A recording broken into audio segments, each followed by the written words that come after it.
বা দুই ভাই আলাদা আলাদা ভাবে যদি থাকতে চায় একদম ডুপ্লেক্সের মতো লুকিং আসবে, বাট এটা ডুপ্লেক্স না, প্রত্যেকটা তাল্লা আলাদা আলাদা ভাবে করা যাবে। আপনাদের এখন পর্যন্ত কয় টাকা খরচ হয়েছে? পর্যন্ত গেছে তার মানে 20 লাখ যাবে একতলা ছাদ দিতে। আসসালামু আলাইকুম, আমি ইঞ্জিনিয়ার রাশিদুল ইসলাম। আজকে এসেছি, এটা হচ্ছে নোয়াখালী চাটখিল ভীমপুর গ্রাম। এখানে যে আমাদের একটা প্রজেক্ট আছে যে একদম দেখতে ডুপ্লেক্সের মতো, বাট এটা মূলত হচ্ছে দোতলা হবে। এই যে এটা দুইটা ইউনিটও করা যাবে, যে দুইটা ইউনিট করা যাবে, বা দুই ভাই আলাদা আলাদা ভাবে যদি থাকতে চায় একদম ডুপ্লেক্সের মতো লুকিং আসবে, বাট এটা ডুপ্লেক্স না, প্রত্যেকটা তাল্লা আলাদা আলাদা ভাবে করা যাবে।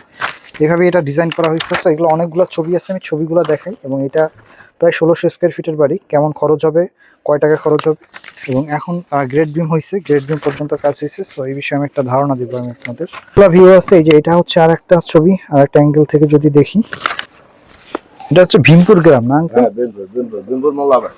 আচ্ছা, ভীমপুর মোল্লাবাড়ি। 4 নং ওয়ার্ড। আপনাদের এখন পর্যন্ত কয় টাকা খরচ হয়েছে? পর্যন্ত গেছে তার মানে 20 লাখ যাবে একতলা ছাদ দিতে, দেখো না? বিমের অলরেডি সেট আপ হয়ে গেছে, এই যে ঢাক করে রাখছে এটা।